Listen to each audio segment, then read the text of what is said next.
AFTV Daily is powered by NordVPN, bringing you all the action from the World Cup in Qatar. Hi, and welcome along to AFTV in Qatar, brought to you today by NordVPN. I have finally made it to Qatar. I should have been out here last week. Unfortunately, my brother fell ill and was in hospital, so I couldn't leave. But thankfully, he's on the mend right now, and I am now in the beautiful place of Qatar. The weather is beautiful out here. Show today brought to you by NordVPN. Remember, with NordVPN, you can save money on flights, which I did do, hotels and entertainment, simply by changing your location. You can use it when you're planning your trips, when you're shopping. I've used it as well today to keep up to date with things that are going on back home. I've got some of my favorite websites that are sort of geo-blocked out here. Not with a NordVPN. You can get around that. It's absolutely brilliant. You can use it on up to 6 devices. So I've got it on my laptop as well as on my phones, right? And with AFTV, you get a special 4 months free on a 2-year plan. And all you got to do is remember, if it's not for you, you can, after 30 days, change that and get your money back. It's a money-back 30-day guarantee. Go to nordvpn.com/AFTV to be invincible right now. Really, really good tool to have when you are abroad, especially and at home as well. So big up to NordVPN. I'm over here, of course, for the World Cup. Went to see 2 games yesterday. That's one of the things about this World Cup. Remember the last World Cup in Russia? You know, the distances between some of the grounds. I mean, it could be like a 6-hour flight. I remember there was one game where England played in Moscow, and then the next game, I can't remember exactly where the location was, right? But when I worked it out, it was further to get there on the flight than it would have been to fly back from Moscow to London. That is how far apart it was. But the beauty of the World Cup in Qatar is that everything's quite nearby. So I think they said the furthest stadium, which I think that could have been the one we went to last night, is about 45 minutes away, 45 minutes to an hour away. So you can go and watch more than one game in a day. And I went to watch 2 games yesterday. I went to watch Wales versus Iran. Watching the old boy Aaron Ramsey, of course, ex-Arsenal, playing in that game. Didn't work out for them. Iran were absolutely brilliant. Their fans, by the way, were absolutely incredible. So were the Welsh fans. I love the Welsh fans with the bucket hats and that. But I've got to say, the Iranians really turned out, and they got a massive win. And then in the evening now, I went to watch England play, England versus the USA. And of course, that game turned out to be a really dull 0-0 draw. I was particularly looking to see how Saka would get on. Remember, in the first game of the World Cup, he scored a brace. He was on 2 goals, and I've just been rooting for him, like, yo, golden boot, golden boot. He played most of the game yesterday, but didn't really get into the game much. And it was just a dire, terrible game. That game last night, because I've been enjoying the World Cup so far and the games in them, but that game last night, watching England play and the style of play, made me miss Arsenal. That made me miss Arsenal. I was like, I miss the pressing of Gabriel Jesus, not giving a player a minute. I missed Martinelli pressing. I missed Saka, how he plays for Arsenal.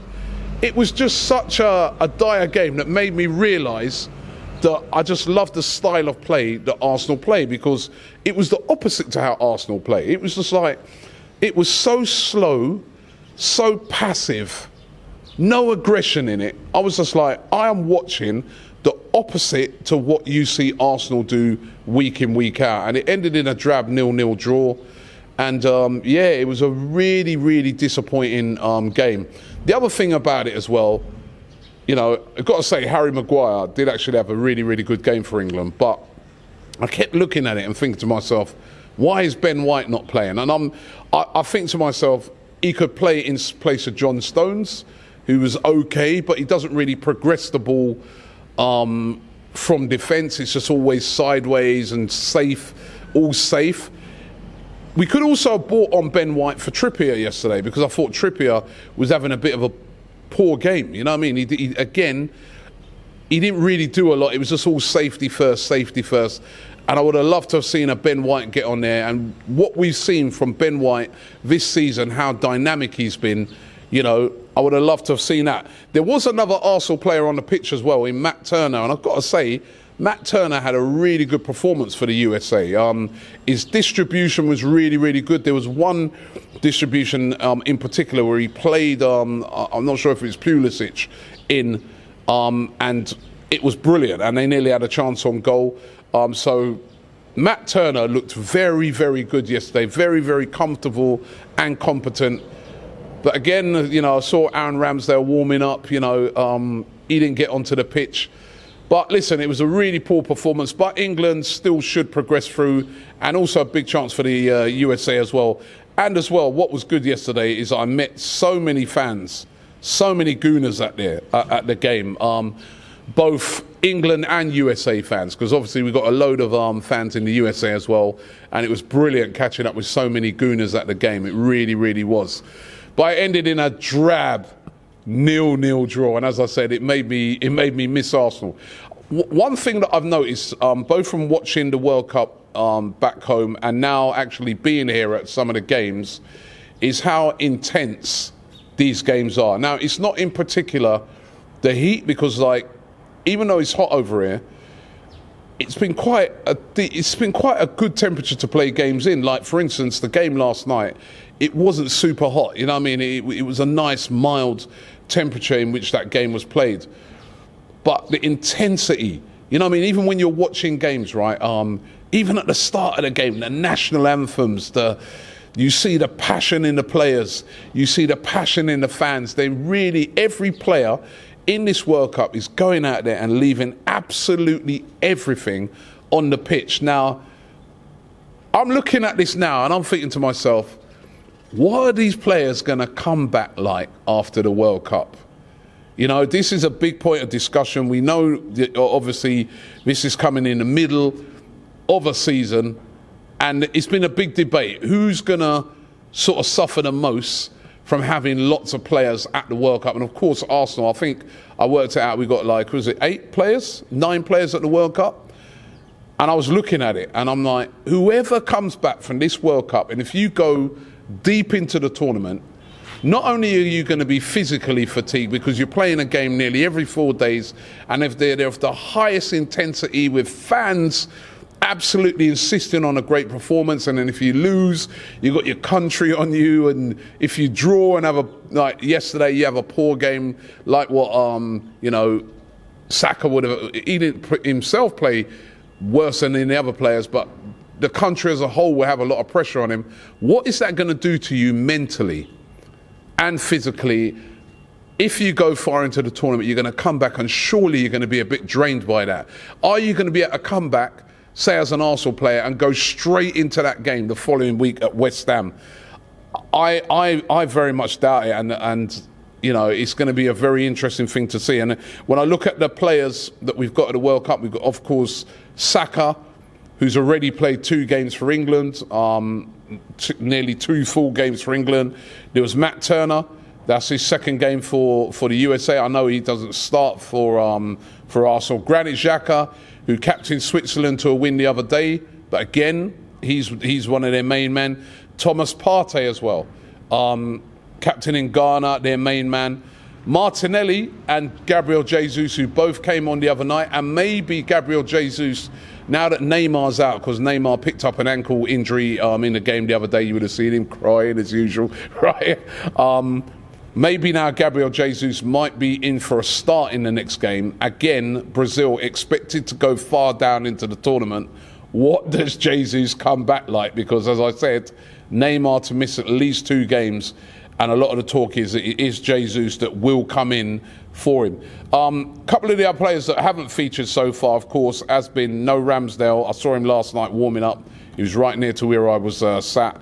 Ben White and William Saliba as well, surprisingly, hasn't featured for France. I'm going to watch France today, see if he starts in that game, but he hasn't featured. But honestly, I do think these games, if you play deep down into the tournament, it's going to take a lot out of you as an Arsenal player. So it's going to be really interesting to see how they come back.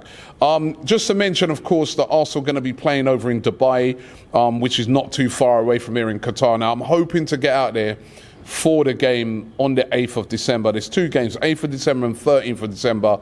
Definitely looking to get out there for one of those games over there in Dubai. And, of course, we will be covering that. So look out for that here on AFTV.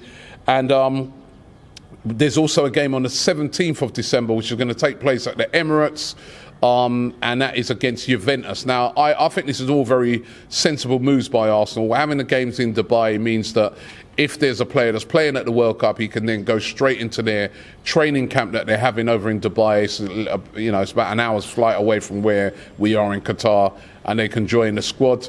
Also get a bit of relaxation before they go back into the games. And also, by playing that friendly the week before we then play West Ham at the Emirates, I think that's a really, really good way, again, for the players that are back to tune up and be ready for that first game. But it's going to be a really intense period. Make no mistake about it. As I said, as being here, that's one thing I've noticed. Couple of transfer bits for you guys. Danilo, which of course is the 21-year-old midfielder, sort of holding stroke box-to-box midfielder who plays for Palmeiras over there in Brazil. Now, there's a lot of talk that this move could happen in January. Linked with a £21.4 million move. He was linked in the summer with a move to Arsenal, but there was a lot of talk at that time that Palmeiras did not want to let him go. There was in their version of the Champions League, and they did not want to let him go at that time. But lots of talk that this could happen in January. We were all screaming for a backup to Thomas Partey, and Danilo seems to be that guy that Arsenal really focused in upon. Let's see if this one happens in January. I think it would be a great move for him. He's been talking up the move over there in Brazil, saying about how he's ready to make that next big step. And as I said, Arsenal do seem to be the favourites for that. Of course, now Edu, now sporting director of Arsenal, promoted into that position. So let's see if that happens. And also, there's the Mykhailo Mudryk one. Now, again, Mudryk is really talking up the move. The youngster who plays for Shakhtar Donetsk. Again, we know that we need a wide player who can score goals. He's young. He fits the bill perfectly. Ukrainian, of course, but of course we've, to enable him to fit in, Zinchenko's there. He would be an excellent signing for Arsenal. And as I said, there's a lot of talk around that he's been talking up the move and saying he wants to go to Arsenal. The only problem is, big talk coming out of Shakhtar, is that they will accept nothing less than £88 million. There is no way Arsenal are going to pay that in January for a player. So it's going to be really, really interesting to see what happens in that case. But Mykhailo Mudryk still being linked with a move to Arsenal. Let's see if that one pans out and if that one does actually happen. Now, every day I'm going to be doing a NordVPN player of the day or player or team of the day. Is someone that's either a player that's been outstanding at the World Cup or a team that's been outstanding at the World Cup. I'm going to give it to a team, and let me tell you, it is definitely not England. You know what I mean? They took 90 minutes of my life away last night, so there's no way they're getting it.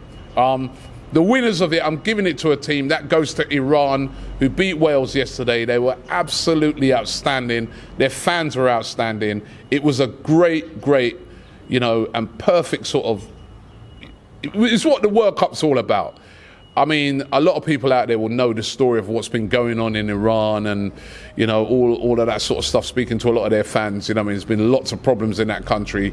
But what that game did, it brought all the fans and the players together, and they really excelled. And, it was a bit unfortunate for Wales, we'd like to see them do a bit better. But Iran came through as victors and kept their World Cup dreams alive. So Iran get my NordVPN player of the day today, or team of the day, should I say, whichever way you want to label it, it goes to them.